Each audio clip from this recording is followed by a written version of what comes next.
خالق کائنات نے ارشاد فرمایا وَرَفَعْنَا لَكَ ذِكْرَكَ،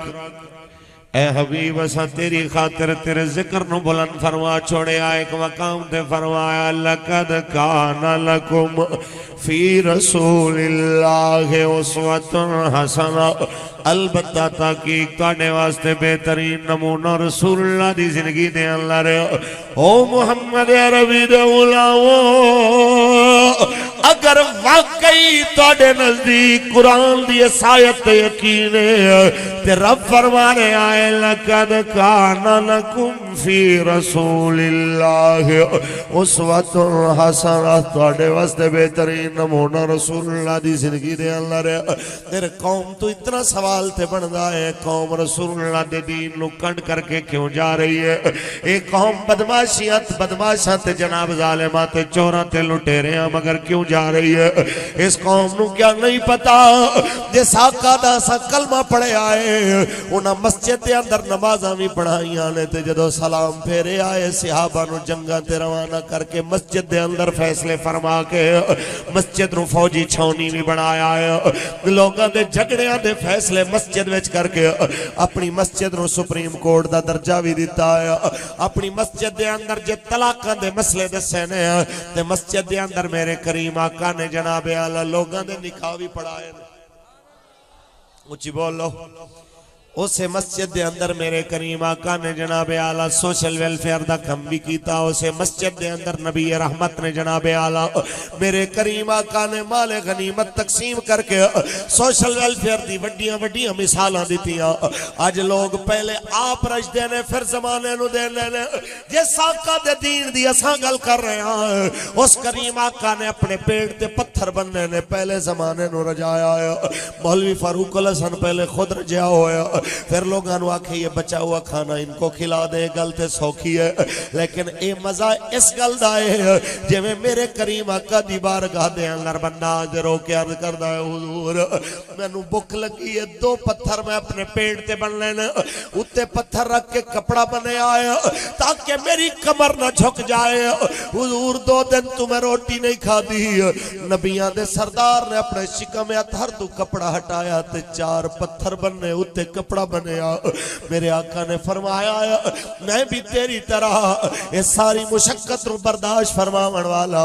جدو حضور نو اس کیفیت دیکھیا انہوں نے اپنی تکلیفاں بھول گئیاں، اپنی بکھاں بھول گئیاں، خود بکھاں کٹ کے غربا دی جناب اعلیٰ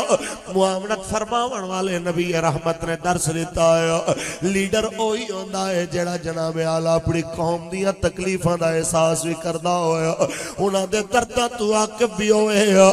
اساں ہی پڑھے آئے۔ مصطفیٰ کریم میرے لجپال جناب اعلیٰ 10 درہم آپ کو لائے تے قمیض مبارک تے پیوند لگے ہوئے نے، ارادہ فرمایا ہے کہ کیوں نہ قمیض بدل نہیں جائے۔ حضور درزی دی دکان دے اندر تشریف لے گئے، 4 درہم دی ایک قمیض خریدی ہے، انہوں پا کے حضور جے باہر نکلے نے، ایک بندہ کہندا اے محمد عربی اللہ دے رسول ایک قمیض مینوں دے دے توانو اللہ جنت دی قمیض پوا دے گا۔ میرے آقا نے نہیں فرمایا میری کو قمیض ہے میں ہونے خریدی ہے تو پھر لے لوئی۔ حضور نے وہی قمیض اتار کے انہوں عطا فرمائی۔ آپ دوبارہ دکان میں جا کے 4 درہم دی دوبارہ قمیض خریدی، اجے باہر نکلے 2 درہم جیب دے اندر نے، ایک جناب اعلیٰ غلام ایک جناب کنیز روندی ہوئی جا رہی ہے تے آپ نے فرمایا بیٹا کیوں رو رہی ہے؟ کس واسطے تیری آنکھاں چوہاں سوا گئے؟ انہیں کیا یا رسول اللہ میرا مالک میں نو گھروں بھیجیا آٹا خریدن واسطے ہے، تو حضور 2 درہم سن میرے کول گر گئے نے کیتے مالک مارے گا۔ حضور نے 2 درہم انہوں دیتے تھے وہ پھر بھی رو رہی ہے۔ فرمایا ہون کیے کہن دیئے دیر بڑی ہو گئی ہے مالک مارن گئے، میں نو تکلیف دے من گئے کہ اتنی دیر کی کر دی رہی ہے۔ میرے آقا نے آٹا خریدیا، انہوں دیکھیا بدن کپ کپا رہے آئے کی گل ہے، کہن دیئے جی میں نو بخار بھی ہے۔ حضور نے وہ آٹا اپنے کندھے تے رکھیا،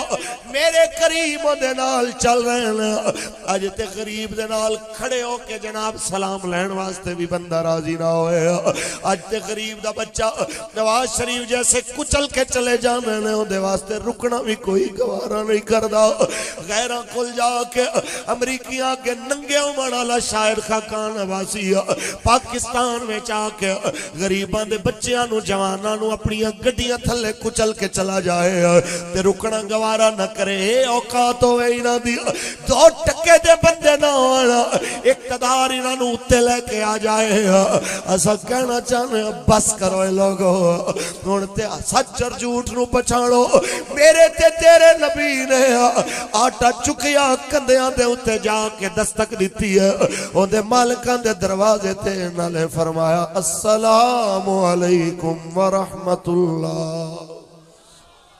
سلام کیتا ہے اور اپنی امت نو بھی درس دیتا ہے میرے امتیو جدو کسے دے دروازے تے جاؤ 3 باری اجازت مانگو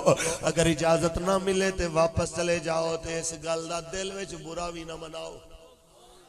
ساڑی قوم تے جناب اعلیٰ دروازے کٹ کٹ مار دے وے نالے آکھے جھوٹ بول دا ہے اندر لکیا ہویا ہے نکلدا نہیں پیا میں انہاں دوواں نو کہنا چاہنا ہو جڑا اندر بیٹھ کے جھوٹ بول رہے ہیں انہوں بھی شرم آنی چاہی دی ہے جڑا باہر کھڑا ہو کے بدگمانی کر رہے ہیں انہوں بھی شرم آنی چاہی دی ہے اے محمد عربی دے دین دے اندر بدگمانیاں دیاں گنجائشاں نہیں ہوندیاں حضور نے فرمایا ظن المومنین خیرا مومن بارے اچھا گمان کریا کرو اچھی بول ذرا میں اتنی گل کرنا چاہنا جناب اعلیٰ ذہن چھوڑنا چاہیے رہا کہ مومن بارے اچھا گمان کرنا چاہیے رہا تساں تے میں کسے دے دل چتر کے نہیں دیکھیا ایک گل ہمیشہ ذہن چ رکھ لینا کوئی بندہ غیراں کول رہا اج جناب سیاسی جماعتاں چھوڑ کے تیرے وال آیا تینوں آ کے دل چ شیطان آ کے وسوسے پائے نہیں جی اندروں فلانے نال اتو لبیک نال مل کے آ گیا میں تانوں اکو جواب دینا چاہواں گا لوگوں جس دل شیطان بدگمانی پیدا کرے انہوں حضرت اسامہ بن زید دا جملہ یاد رکھنا چاہیے ہے جدو حضور دی بارگاہ وچ عرض کیتا صحابہ نے حضور جنگ کر رہے سن جناب اسامہ تے کافر نو تلوار مارن لگے تے انہیں زمین تے گردے آکھیا مینوں نہ مار میں کلمہ پڑھنا لا الہ الا اللہ محمد رسول اللہ تے انہاں پھر بھی انہوں مار دیتا حضور نے بلا کے فرمایا تیری اتنی جرت تو کیوں مارے جدوں نے کلمہ پڑھ لیا سی کہنے حضور مینوں مارن لگا سی میرے وار نالوں دی تلوار گری تے ہوتے موت دے ڈر تو کلمہ پڑھ لیا سی او کیڑا آخرت دی خوف دی وجہ تو کلمہ پڑھ رہا سی پتہ حضور نے کی فرمایا فرمایا حل شککت قلبہی حل شککت قلبہی کیا تم نے اس کا دل چیر کے دیکھ لیا تھا کیا تم نے اس کا دل چیر کے دیکھ لیا تھا سوال اتنا ہے حضرت اسامہ کہندے نے اتنی واری حضور نے جملہ دہرایا کہ میں شرم تو پانی پانی ہو گیا آپ فرماندے نے مینوں بہت دکھ لگا میرے آقا ناراض ہوئے سنو اے مسلمانوں میرے کریم آقا نے تے جنگ دی حالت وچ بھی کوئی کلمہ پڑھ لو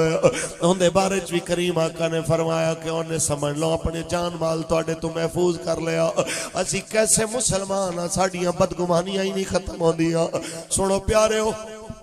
حضور دروازے تے جا کے سلام آکھیا اندروں گھر دے مالک نے آواز پہچان لئی آواز تے نبیاں دے سردار دی انہیں آہستہ جواب انہیں کہا وعلیکم السلام لیکن اچھا نہ بولیا تاکہ حضور پھر سلام آکھن حضور جی نے واسطے سلامتی دی دعا کرن انہوں سلامتی سلامتی حضور نے دوسری واری سلام آکھیا انہیں آہستہ جواب دیتا اچھی نہیں بولیا تیسری واری سلام کر کے حضور مڑن لگے واپس وہ دروازہ کھول کے آ گیا حضور کتھے جا رہے ہو حضور میں تے چاہ رہے ایسا تساں سلام پڑھ دے رہو اللہ والنو ساڑھے تے سلامتی اتر دی روے کچھ بولو میرے آقا نے فرمایا میں اس کنیز واسطے آیا تواڈے کولے نو نہ مارے آجے اندے تے ناراض نہ ہویا جے انہاں کہا ظہور جیندے تساں سفارشی بن گئے کل نو اے نہ ہوئے کوئی انہوں جھڑکی دے وے تے اندی آخرت خراب ہو جائے حضور اساں تواڈی سفارش تے اینو غلامی تو آزاد کر چھوڑیا کچھ بولو اللہ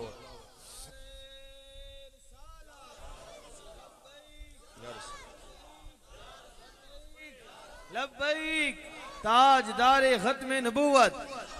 تاجدار ختم نبوت اے ذہن وچ رکھنا چاہیے میں گزارش کراں گا قبلہ مفتی صاحب نو بھی سیالوی صاحب نو بھی اور عوام الناس دے سامنے کہ شکایات سیل تحریک دا موجود ہے ਕਿਸੇ ਬੰਦੇ ਨੂੰ ਥਾਣੇ ਤੋਂ ਕਚਹਿਰੀ ਤੋਂ ਕੋਈ ਜ਼ੁਲਮ ਔਰ ਜ਼ਿਆਦਤੀ ਦਾ ਮਾਮਲਾ ਹੋਵੇ, ਤੁਸੀਂ ਆਪਣੇ ਜ਼ਿਲ੍ਹੀ ਅਮੀਰ ਕੋਲ ਹਾਜ਼ਰ ਹੋਵੋ, ਉਹ ਤੁਹਾਡੇ ਨਾਲ ਜਾਣਗੇ, ਕੋਈ ਬੰਦਾ ਆਪਣਾ ਨਾਲ ਭੇਜਣਗੇ। ਤੇ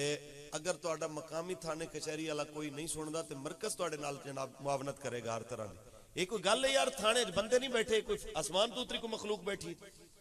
ਅਸੀਂ ਇਤਨਾ ਕਹਿਣਾ ਚਾਹੁੰਦੇ ਹਾਂ ਜਨਾਬ, ਕੌਮ ਦਾ ਝਾਕਾ ਲਾਓ ਤੇ ਥਾਣੇ 'ਚ ਬੈਠੇ ਹੋਏ ਬੰਦੇ ਨੂੰ ਦੱਸੋ ਜਨਾਬ ਤੂੰ ਇਸ ਜਗ੍ਹਾ ਤੇ ਸਾਡੇ ਤੇ ਅਫਸਰ ਬਣ ਕੇ ਨਹੀਂ ਬੈਠਾ ਕਿ ਤੂੰ ਜਨਾਬ ਜੋ ਸਾਡੀਆਂ ਜਨਾਬ ਗਰਦਨਾਂ ਉਤਾਰੀਆਂ, ਤੂੰ ਪਬਲਿਕ ਸਰਵੈਂਟ ਹੈ, ਤੂੰ ਸਾਡਾ ਮੁਲਾਜ਼ਮ ਹੈ, ਸਾਡੇ ਪੈਸਿਆਂ ਨਾਲ ਜਨਾਬ ਆਲਾ ਤੈਨੂੰ ਤਨਖਾਹ ਮਿਲਦੀ ਹੈ, ਸਾਡਾ ਨੌਕਰ ਹੈ, ਇਸ ਜਗ੍ਹਾ ਤੇ ਬੈਠ ਕੇ ਤੇਰਾ ਕੰਮ ਹੈ ਕਿ ਤੂੰ ਸਾਡੀ ਜ਼ਰੂਰਤ ਨੂੰ ਪੂਰਾ ਕਰ, ਤੂੰ ਇਨਸਾਫ ਲੈ ਕੇ ਦੇ। ਕੀ ਖਿਆਲ ਹੈ? ਹਾਂਜੀ ਜਿਹੜੇ ਹੌਲੇ ਬੋਲੇ ਨੇ, ਤੁਸੀਂ ਆਪ ਥਾਣੇਦਾਰ ਹੋ, ਕੀ ਖਿਆਲ ਹੈ? ਜੋ ਹੋਣਾ ਚਾਹੀਦਾ ਕਿ ਨਹੀਂ? ਹੱਥ ਖੜਾ ਕਰੋ। ਹਾਂਜੀ, ਹਰ ਬੰਦੇ ਨੂੰ ਇਨਸਾਫ ਮਿਲਣਾ ਚਾਹੀਦਾ ਤੇ ਤੁਸੀਂ ਇਹਨਾਂ ਨੂੰ ਦੱਸੋ ਕਿ ਪੁੱਤਰ ਹਾਲਾਤ ਬਦਲ ਚੁੱਕੇ ਨੇ। ਹੁਣ ਇਹ ਨਹੀਂ ਕਿ ਇੱਕ ਪੁਰਾਣਾ ਜੁਮਲਾ ਜੋ ਅੰਗਰੇਜ਼ ਦੌਰ ਦਾ ਚੱਲਿਆ ਆ ਰਿਹਾ, ਉਹਨੇ ਕਿਹਾ ਜੀ ਉਹ ਜੀ ਫਲਾਣਾ ਥਾਣੇਦਾਰ ਲੱਗ ਗਿਆ, ਥਾਣੇਦਾਰ ਜੋ ਲੱਗਿਆ ਤੇ ਭਾਜੀ ਕਿਸ ਵਾਸਤੇ ਬੈਠਾ? ਜ਼ੁਲਮ ਕਰਨ ਵਾਸਤੇ ਬੈਠਾ ਨਾ, ਥਾਣੇ 'ਚ ਬੈਠਾ ਤੇ ਇਨਸਾਫ ਕਰੇ।